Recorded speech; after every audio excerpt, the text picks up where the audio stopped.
All right, step one, figuring out the what. What business will you get into? What topic? What will you sell? The first step in this is to understand what your strengths and passions are. Okay? Now, you need to do, for you to figure out what you're going to do online or what business you're going to get into, you need to understand just two things. What are your strengths and what are your passions? Okay? Of course, you must do something in an area of your interest. And something that you have a passion and a love for, something that utilizes your strengths.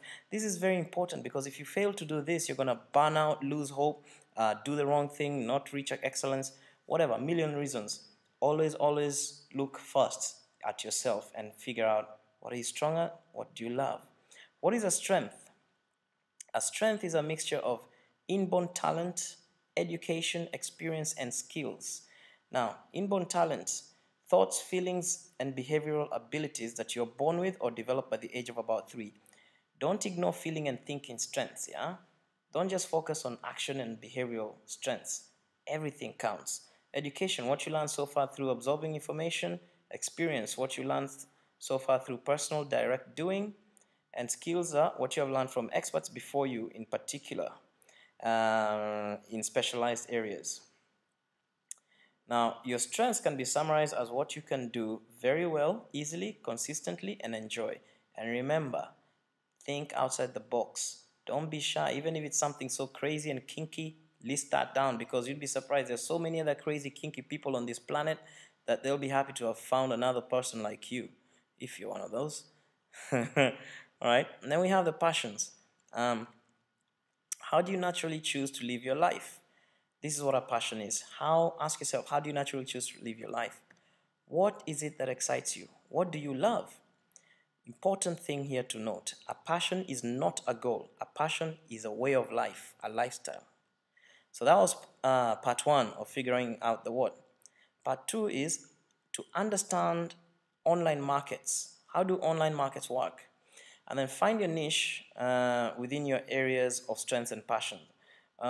Say, for example, one of your passions is pets. You like pets. So now you need to find a niche within that pet area. And when it comes to online markets, they act a little bit differently from offline markets. I mean, they're pretty much the same, but in fact, they're easier to figure out. Way easier. You'd be surprised. You're going to love this. Okay, fine.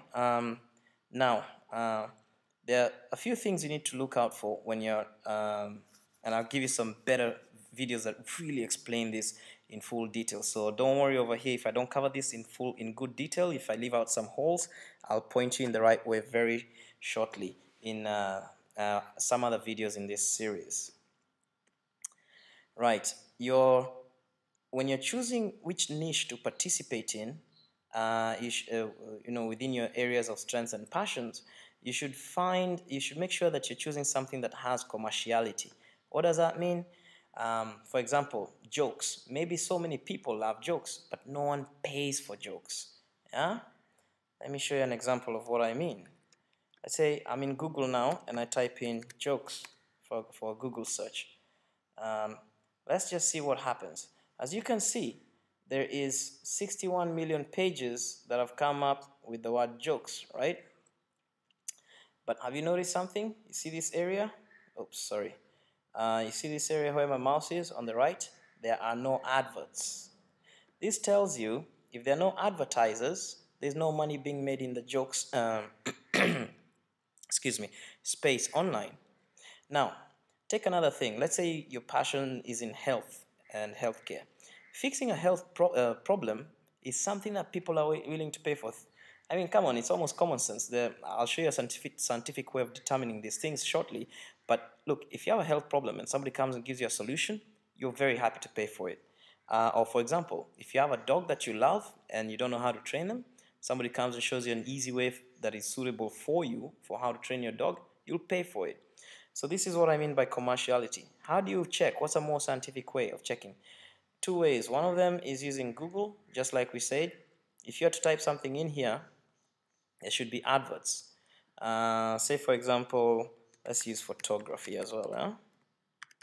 Photography. Okay. Um, as you can see, there are no adverts there, and very shortly you'll understand why there were no adverts. But let's say I type in something like digital camera. Digital, oops, camera. If I type that in, see, now we have adverts there. It shows you that this that key phrase, these things will make more sense in the end, but just follow along with me, please. That key phrase has commerciality. People are, who type in digital camera are willing to pay money for it. Let's even try a Canon EOS D40. I think it's a Canon. That's one of the cameras. So, yep. So as you can see, there's an advert there. Let's now do something else. The second way to check for commerciality is using Microsoft's Ad Center Labs. Don't ask me how this works. I don't know how it works. I don't care how it works, right? I have an idea how it works, but I don't really know.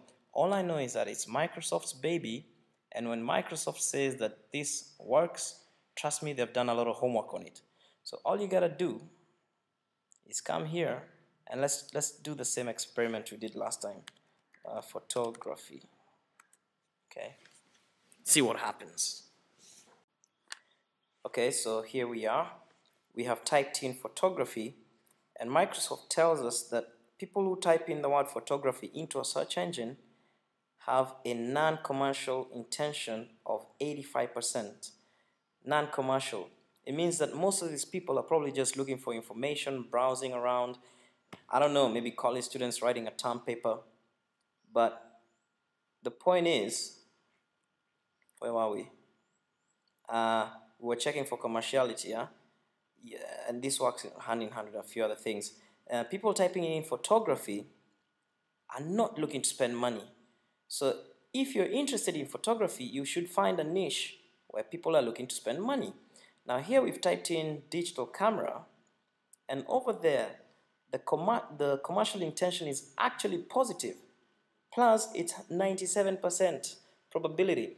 So if your passion is photography and you want to make money off the internet, do something like reviewing digital cameras. You could, for example, showcase different photos taken by different digital cameras, or review different digital cameras, or write about different reviews of digital cameras that you've come across on the internet, on a blog, and earn money as an affiliate. We'll cover all those shortly.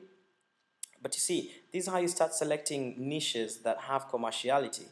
Now, just for overkill, I thought I would go in and type in an actual camera name, and you can see if somebody's actually typing in Canon EOS D40 into Google, they're really looking to buy one, quite likely. So that's why the probability is high for Canon or EOS D40 or for digital cameras, and very low for photography. As you can see here, it's a non-commercial intention. And over here it is a commercial intention, positive. So that's how you check for commerciality. Second step is competition. You should make sure your competition is healthy but not too stiff. No competition means that there is no